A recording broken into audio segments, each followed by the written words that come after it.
बिस्मिल्लाहिर्रहमानिर्रहीम। अस्सलाम वालेकुम स्टूडेंट्स, उम्मीद है आप सब खैरियत से होंगे। जैसे आपको पता है कि हमने 9th मैथ का जो चैप्टर स्टार्ट किया हुआ है 4.1, उसका आज क्वेश्चन नंबर 2 जो है वो हम अटेम्प्ट करने लगे हैं। क्वेश्चन नंबर 2 हमारे पास है, कहता है फैक्टराइज एंड रिप्रेजेंट पिक्टोरिकली। आपने इसको फैक्टराइज भी करना है और पिक्चर की फॉर्म में इसको रिप्रेजेंट भी करना है। तो ये दो काम हमने करने हैं। तो हमारे पास पहला क्वेश्चन है 5x + 15।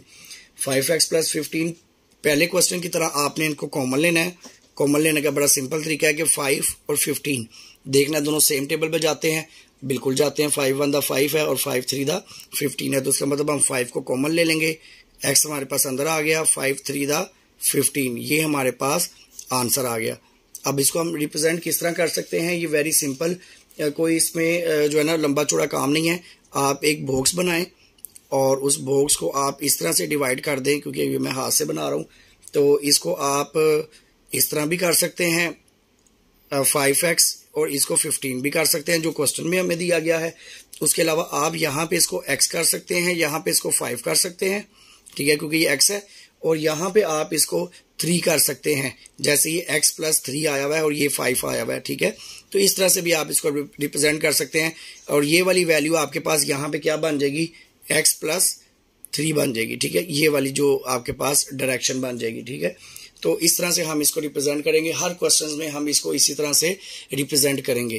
तो नेक्स्ट हमारे पास क्वेश्चन नंबर 2 है। क्वेश्चन नंबर 2 को हम देखते हैं, तो उसमें हमारे पास है x² + 4x + 3। तो इसमें से अब हमने क्या करना है, इसको फैक्टराइज करना है। और फैक्टराइज करने का अब यहाँ पे आपको मैं 2 रूल बता देता हूँ कि फैक्टराइज करने का क्या तरीका है हमारे पास। हमेशा आपने याद रखना है, जब भी आपने फैक्टर बनाने हैं तो हमें 2 रूल इसमें अप्लाई होते हैं। पहला ये है कि पहली और आखिरी वैल्यू, यानी कि पहली और तीसरी वैल्यू आपने ये दोनों लेनी है। 3 × x², ये क्या बन गया हमारे पास 3x²। ये पहला रूल आपको मैं बताने लगा हूँ कि इसमें क्या करना है, आपने 2 नंबर ऐसे लेने हैं जिनको मल्टीप्लाई करें तो हमारे पास क्या आना चाहिए, 3x² आना चाहिए। 2 नंबर आपने ऐसे लेने हैं बेटा कि जिनको मल्टीप्लाई करें तो आपके पास क्या आना चाहिए, 3x² आना चाहिए। और दूसरा रूल हमारे पास होता है कि आपने उन्हीं 2 नंबर्स को या तो आप प्लस करेंगे या माइनस करते हैं, यानी कि दोनों प्लस भी हो सकते हैं, दोनों माइनस भी हो सकते हैं, या एक प्लस एक माइनस भी हो सकता है। और प्लस और माइनस करने से आपके पास ये सेंटर वाली वैल्यू आनी चाहिए, यानी कि 4x आना चाहिए इस क्वेश्चन के लिए। तो इसका मतलब है कि अगर मैं इसके फैक्टर बनाने लगता हूं तो फैक्टर मेरे पास बनेंगे 3x × x। क्यों? क्योंकि जब मैं इनको जमा करूंगा तो ये 3x और 1x मेरे पास क्या बन जाएंगे, 4x। और जब मैं इनको मल्टीप्लाई करूंगा आपस में तो ये मेरे पास क्या बन जाएंगे, 3x² बन जाएगा, जो हमारे लिए रिक्वायर्ड है। तो ये दोनों जो हमारे रूल है उसको सेटिस्फाई कर रहा है। तो इसलिए मैं अपने कॉमन फैक्टर जो बनाता हूं, मैं बना देता हूं जी x²। इसको हम मिड टर्म ब्रेकिंग भी कह देते हैं कि ये जो मिड वाला है इसको हम ब्रेक करके 2 पार्ट्स के अंदर डिवाइड कर देंगे, ताकि हमारी वैल्यू 3 की बजाय 4 हो जाए और हमें कॉमन लेने में आसानी हो जाए। तो इसमें हमारे पास x² आ गया, प्लस 3x आ गया, प्लस x आ गया और प्लस 3 आ गया। आप देखें बाकी पहली और तीसरी वैल्यू सेम है, दरमियान वाली वैल्यूज को हमने 2 पार्ट्स के अंदर जो है वो डिवाइड कर दिया है। अब यहां से 4 वैल्यूज हो गई हैं, तो हम 2 का पेयर बना के इसको इजीली सॉल्व कर सकते हैं। तो मैं अगर इसका और इसका पेयर बनाता हूं, ठीक है, तो ये एक पेयर और ये दूसरा पेयर बन जाएगा। इन दोनों में से मैं कॉमन लेता हूं तो x कॉमन आ गया, बाकी क्या बचा, x + 3 बच गया। और इन दोनों में से जब मैं कॉमन लेता हूं तो दोनों में से कुछ कॉमन नहीं है, तो जहां कुछ भी कॉमन ना होगा वहां पे आप +1 कॉमन ले लेंगे। मैंने +1 कॉमन लिया, तो +1 कॉमन लेने से यहाँ पे हमारे पास x और +3 ऊपर वाली same values as it is जो है वो हमारे पास आ जाएंगी। आपकी ये वन साइड और ये दूसरी साइड सेम फैक्टर बन रहे हैं, तो इसका मतलब है जो आपने ऊपर फैक्टर बनाए थे वो बिल्कुल ठीक है। अगर ये 2 फैक्टर्स, ये दोनों वैल्यूज आपके पास अगर अलग अलग आ रही हैं या साइन में फर्क आ रहा है, तो इसका मतलब है जो ऊपर आपने फैक्टर बनाए हैं वो ठीक नहीं बनाए हैं, या उनके साइन जो है वो आपने ठीक तरह से अरेंज नहीं किए। तो इस वजह से ये प्रॉब्लम आ सकता है। अब यहाँ पे ये 2 दफा आया तो मैं इसको 1 दफा लिख दूंगा x + 3, और बाकी जो बचा x + 1 इसको मैं अलग से लिख दूंगा x + 1। तो ये हमारे पास क्या हो गया, इसका आंसर हो गया। तो इसको हम वेरी सिंपली, जैसे मैंने आपको बताया ऊपर पिक्टोरियल फॉर्म में आपने रिप्रेजेंट करना है, तो इसको हम सिंपली एक बॉक्स बना देंगे, और एक बॉक्स बना के आप इसको सिंपली रिप्रेजेंट कर दें।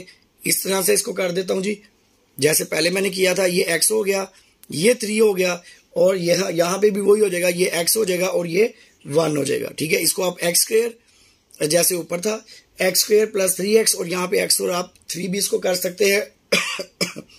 तो ये क्वेश्चन आप इस तरह से इसको अटेम्प्ट कर सकते हैं, इसका कोई ऐसा प्रॉब्लम नहीं है। जैसे मैंने आपको बताया था, ये वाली जो साइड है आपकी, ये वाली जो साइड है, ये हमारे पास क्या बन जाएगी, x प्लस 1 बन जाएगी। ठीक है, और ये वाली साइड हमारे पास क्या बन जाएगी, x प्लस 3 बन जाएगी। सिंपल से इस तरह से x प्लस 3, ये वाली साइड जो है हमारे पास इस तरह से बन जाएगी। अब हम क्वेश्चन नंबर जो 3 है उसको अटेम्प्ट करते हैं। क्वेश्चन नंबर 3 में हमारे पास देखते हैं हमारे पास क्या क्वेश्चन है। कहते हैं जी कि x square plus 6x plus 8। ठीक है, अब इसका वही हमने मिड टर्म ब्रेकिंग करनी है। अब हमने 6 को 2 पार्ट्स में डिवाइड करना है, ऐसे पार्ट्स में डिवाइड करना है कि जिनको मल्टीप्लाई करें तो हमारे पास क्या आना चाहिए, 8x स्क्वायर प्लस का, और प्लस माइनस करें तो क्या आना चाहिए, 6 आना चाहिए। तो हमारे पास अगर मैं देखूं, इसमें आपको टेबल्स बहुत अच्छे से आने चाहिए। मिड टर्म ब्रेकिंग में, फैक्टराइजेशन में टेबल बहुत मैटर करते हैं। तो टेबल्स यहाँ पे आपको मैं अगर करता हूँ 4 to the 8, अगर मैं करता हूँ 4 into 2, तो 4 और 2 को मल्टीप्लाई करूंगा तो 8 आ जाएगा, और इन दोनों को मैं प्लस करूंगा तो क्या आ जाएगा, 6 आ जाएगा। तो मेरे दोनों रूल जो है वो सेटिस्फाई हो रहे हैं। तो इसलिए मैं इसकी मिड टर्म ब्रेकिंग कर देता हूँ, x square plus 4x plus 2x plus 8, दोनों के साथ आपने x लाजमी लगा देना है। ठीक है, ताकि जब ये मल्टीप्लाई होंगे तो 8x स्क्वायर बन जाएगा। ठीक है, तो यहां से मैं x कॉमन ले लेता हूं इन दो वैल्यूज में, तो यहाँ पे मेरे पास x प्लस 4 बच गया, और यहाँ पे मैं प्लस 2 कॉमन ले लेता हूं, क्योंकि मैंने आपको पहले भी बताया दोनों सेम टेबल पे डिवाइड हो रहे हैं। तो मैंने 2 को कॉमन ले लिया, x 2 4 the 8। अब आप देखेंगे ये भी सेम है, ये भी सेम है, इसका मतलब जो ऊपर हमने फैक्टर बनाए थे वो बिल्कुल ठीक बने हैं। अगर ये दोनों सेम वैल्यूज नहीं आएंगे, इसका मतलब है फैक्टर ठीक नहीं बने। अब ये 2 दफा लिखा हुआ है, मैं इसको 1 दफा लिख दूंगा, x प्लस 4, और यहाँ पे मैं कर दूंगा x प्लस 2 कर दूंगा। ठीक है जी, इसको अगर हमने ग्राफिकली रिप्रेजेंट करना है तो वो मैंने आपको बताया हुआ है, सिंपल आप एक बॉक्स बना लें, और बॉक्स बनाने के बाद आप इसको 2 लाइनें ऐसे बना लें, और यहाँ पे आप इसको x कर दें, इसको 4 कर दें, आप इसको x कर दें और इसको 2 कर दें। ये आपके पास जो बनेगा ये हमारे पास x प्लस 2 बन जाएगा, और ये आपके पास जो बनेगा, क्योंकि वो थोड़ा जगह नहीं है, तो ये हमारे पास क्या बन जाएगा, x प्लस 4 बन जाएगा। ठीक है जी, ये वाली जो वैल्यूज आपके पास बनेंगी। अब हम क्वेश्चन नंबर 4 की तरफ जाते हैं। क्वेश्चन नंबर 4 हमारे पास है x square plus 4x plus 4। ठीक है जी, तो इसमें हमारे पास क्या हो गया, वही वाली दोनों रूल आपने अप्लाई करने हैं। मल्टीप्लाई करें तो 4x स्क्वायर आए, और प्लस माइनस करें तो 4 आए। तो हमारे पास सिंपल 2 का जो है वो 2 to the 4 होता है, तो हम इसको इस तरह सिंप्लीफाई भी कर सकते हैं। ठीक है जी, तो मैं इसको कर देता हूं x square plus 2x plus 2x plus 4।